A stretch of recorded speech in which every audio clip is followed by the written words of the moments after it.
आंतरराष्ट्रीय महिला दिनाच्या दिवशीच एका गर्भवती महिलेची प्रसूतीसाठी रुग्णालयामध्ये धावपळ।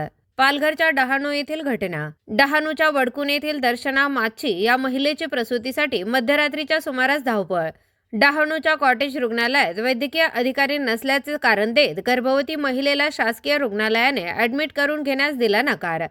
खासगी रुग्णालयामध्ये देखील डॉक्टर्स नसल्याने मध्यरात्री 3:30 वाजण्याच्या सुमारास एका खासगी रुग्णालयात महिलेवर उपचार करण्यात आले।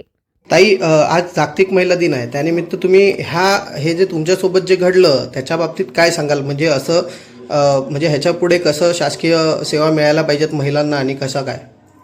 जे कालच्या दिवसामध्ये माझ्यासोबत घडलं ना, ते कुठल्याही महिलेसोबत घडायला नकोय।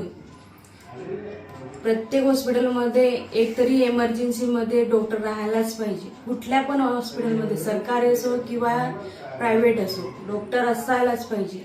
जी माझी हालत काल झाली ती खूपच भयंकर होती आणि जी मला त्रास झालाय ते कुठल्या व्यक्तीला तसा त्रास व्हायला नाही पाहिजे।